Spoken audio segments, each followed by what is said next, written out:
Good morning, everybody. It's Friday morning. Wow, didn't this week go fast? Adele here from Your Healing Path and Dare to Be Authentic. And as I mentioned in yesterday's video, today we are talking about limiting beliefs. Now, I do want to say that it is going to be quite a frank discussion. And considering we're talking about limiting beliefs, there are no limits. When we're talking about limiting beliefs, they come on the back of boundaries. Good morning, doors. They come on the back of the boundaries. So basically, boundaries are the rules, right? They're the rules that are put around us. The limiting beliefs are how we modify our behavior to conform to those rules, and how we change our thinking to conform to those rules. And I am going to refer to my notes today because there's a lot to get through, so I do want to make sure I capture everything. The other thing about limiting beliefs is that they have a tendency to encompass a or else aspect. So I need to behave this way or else something bad will happen.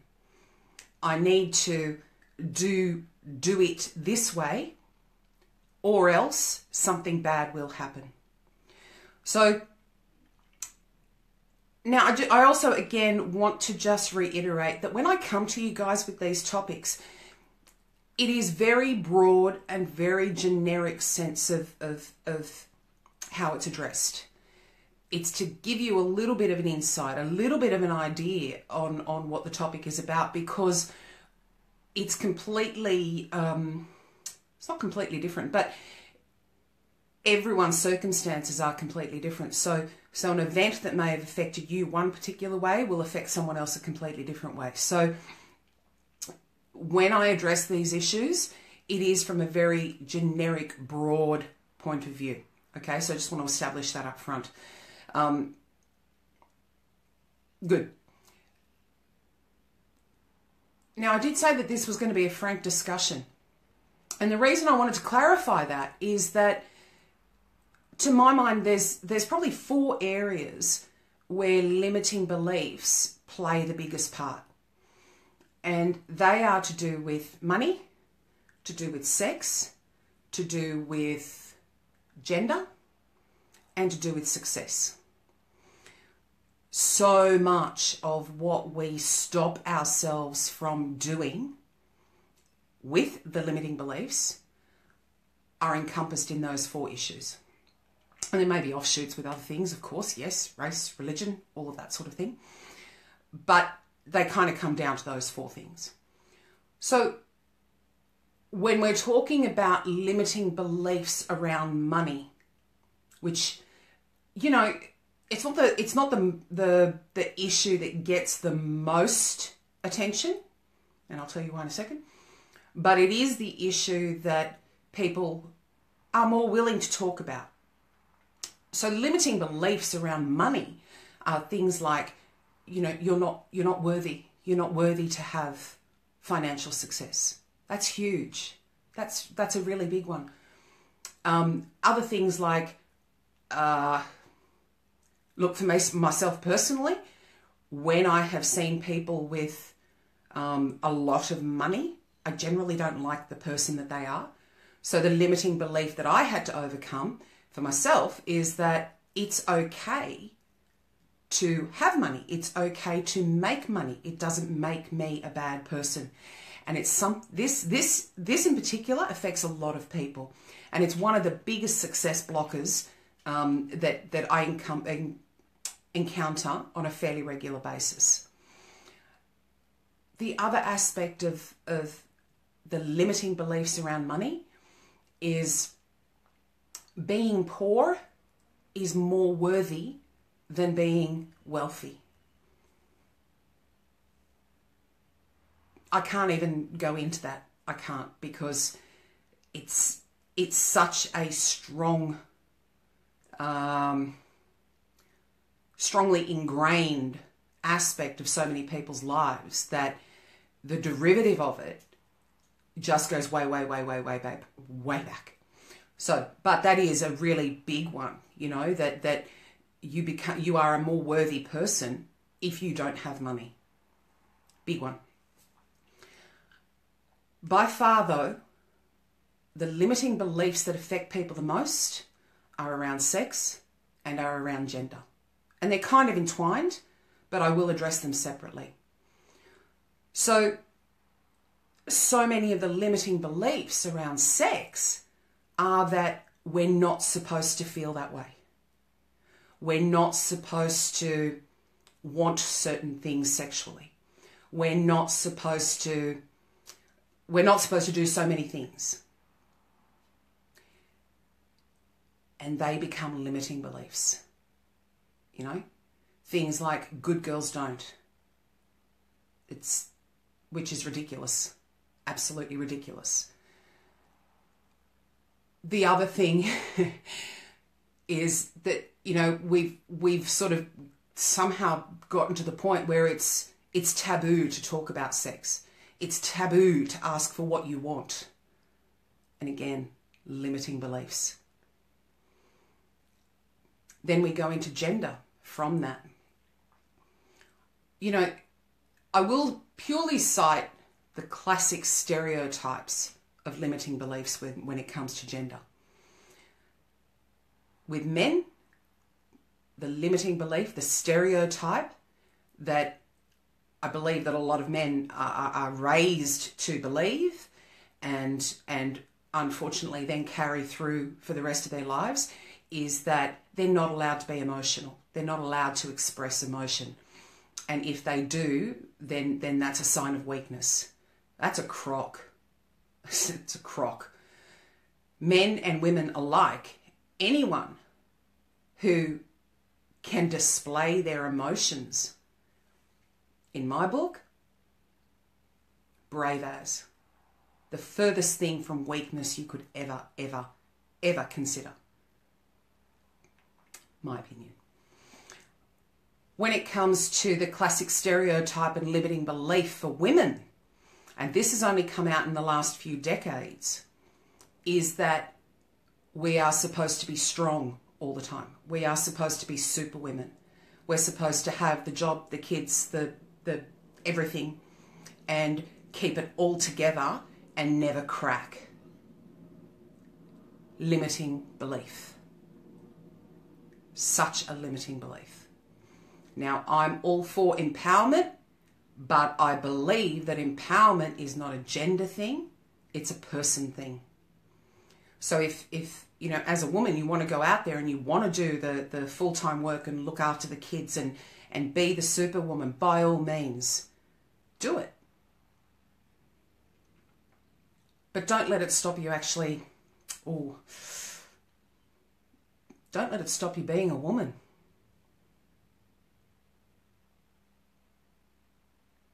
Yeah, it's kind of what tends to happen.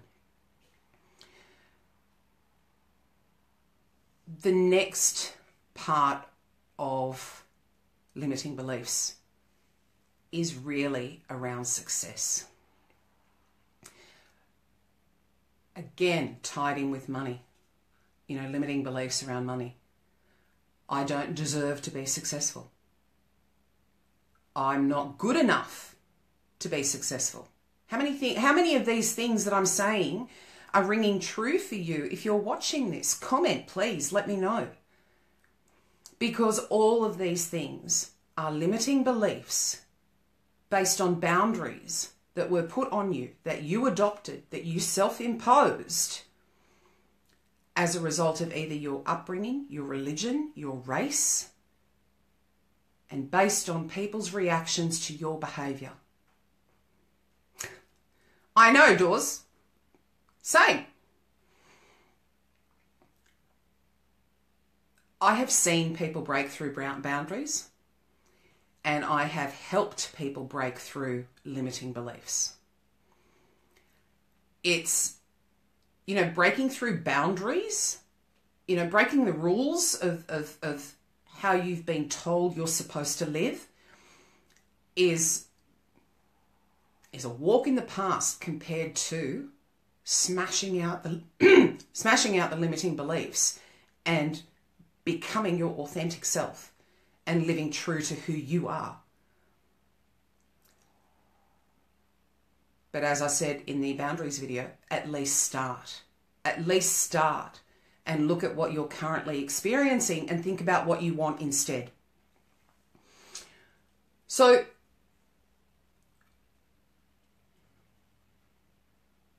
basically what we're talking about is, and I like this statement, I wrote it in big bold letters, limiting beliefs are falsehoods that we've adopted based on past experience that we have either experienced ourselves or witnessed someone else experience. So what I mean by that is, obviously you have either gone through it yourself and you've imposed a boundary and further to that, a limiting belief, or you have seen someone else go through something and that has instilled a limiting belief in you.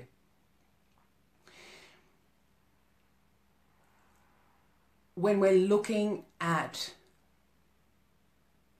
why they're there, how they got there, what they do, what these limiting beliefs actually do, and what is actually impacted. I'm going to have to keep referring to my notes at this point. It's rooted in two aspects, I believe. The first one is your own self-worth. So your own success blockers of, I am worth being successful. I am worth having wealth. I am allowed to ask for what I want sexually. I am allowed to be a soft woman or a gentle man and be comfortable doing that. I love that. I love that. I really do. Overcoming your own issues around self-worth. Pretty big, right? Pretty big. Usually it goes back way back. But again, it can be done. The other aspect of limiting beliefs, and this one gives me a bit of a chuckle. What will people think? What will people think? So we impose these boundaries on ourselves. We start thinking a particular way and changing our behavior and changing our persona because we're worried about what other people will think of us. I mean, shoot that shit out of the park right now. Really? Just shoot that shit right out of the park.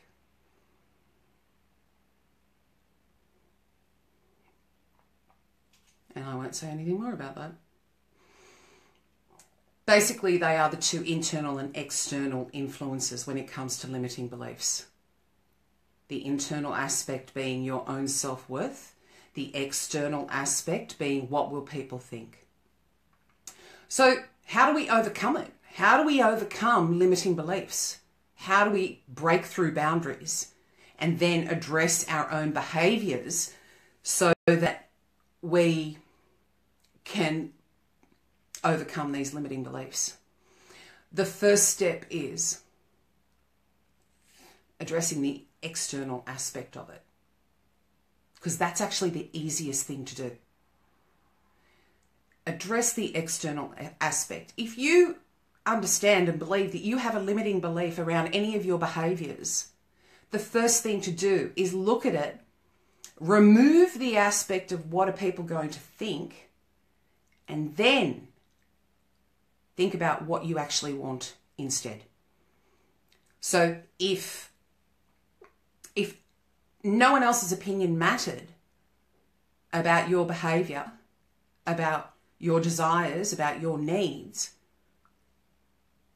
how would you behave? Now, I'm not suggesting anarchy.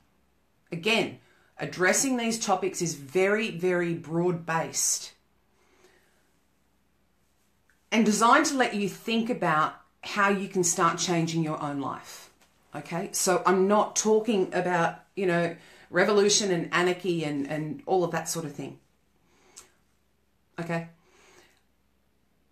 But think about your behaviors and think about what would you do if you weren't worried about what other people would think? And then does that sit comfortably with your ethical standards? Does that sit comfortably with your own moral compass? Because that's when you then come internal and address it internally. Now, when you get to addressing it from an internal perspective, you are going to get barraged with fear. Because once you remove what will other people think, then you've got to look at, what am I going to think? How am I going to feel? What do I really want? How am I going to address it? How am I going to change? And fear will creep in because you're about to change a whole bucket load of behaviours that you've been carrying with you for your whole life. And that's some scary shit right there. But if you want to start changing what is stopping you from your success, that's kind of got to be the process. Remove the external boundaries. Remove the what are other people going to think. And then look internally and gauge it against your own moral compass, against your own ethics, against your own values. And then you've got to see, what do you do next? Which is a whole new set of issues. When we look at limiting beliefs from an energetic perspective, which is how I always approach issues with my clients, it's, the identifier is one aspect of it. Tracing it back to where this boundary was put in place, or tracing it back to where this limiting belief took root. And then you've got to realize that, yes, I do believe that people can overcome boundaries and limiting beliefs without energetic assistance. I do. I do believe they can. But I also believe it's much easier when you can wipe that energetic footprint, when you can clean it up, smooth it out, and move beyond it. Because to my mind, and the way that I have seen it work, once the energetic footprint is taken care of, it actually holds no power. Again, it holds no power. And you can move forward. Thank you, Dawes. I love you too. And then you can move forward without then being dragged back time and time and time again. So that's my perspective on addressing it from the energetic perspective of things. Oh yeah, I wrote another really good one. Events in your life leave a footprint, which then becomes the blueprint of how you behave from that point forward. Don't you think that's cool? I think that's really cool. I even underlined it, made it bold, underlined it. You can wipe these energetic footprints from your past. You can break through boundaries. You can reverse the effects of the limiting beliefs. You can. I've done it. I've seen people do it. I've helped people do it. So if that is something that you want to do, contact me, as I always say, and let's start getting you moving. Limiting beliefs, in the correct context, can assist. But if they are having a negative impact on your success, on your progress, on what you want out of life, on your happiness, you need to do something about it. So do something about it. You're in this group, which is an awesome start. You're getting these little tidbits from the videos that I do. Because if I were to do these as a series, we'd be going for days on end, which I don't think anyone really wants to see. But if you do want to start, if you do want to start embracing your authentic self, if you do want to know how it feels to wake up every morning and feel good about the person that you are, book some time. It can happen. It does happen. And it can happen for you. So, have a fabulous Friday. I probably won't be back in until Sunday, and that's when I'll do the draw for the July incentive. Again, if you feel that someone that you know would benefit from being in the group, talk to them and then add them. Everyone is welcome. Having said that, I do understand that this is a very personal journey for many of you. So I do completely understand that, you know, in the initial stages of becoming your authentic self, it's a very, very private experience, and I appreciate that. So, yeah, if you do want to add people, you are always more than welcome to, and you will go in the draw for a discovery call. If you don't want to add people, that's perfectly fine too. You know, again, I completely understand how personal the journey can be. I think that's it. Oh, and Sunday will be Say It Sunday. So, as always, I just want people to be able to express themselves any way they can, in the most comfortable way they can. And that's what Say It Sunday is all about, you know? Allowing people that opportunity to start understanding what it's like to express yourself, however you feel comfortable doing so, and knowing that it's in a safe environment, knowing that you won't be judged. In fact, knowing that you'll be supported 100%. So, as always, I'm sending you all so much love. Have a wonderful day, have a wonderful weekend, and I will catch you guys on Sunday. Bye.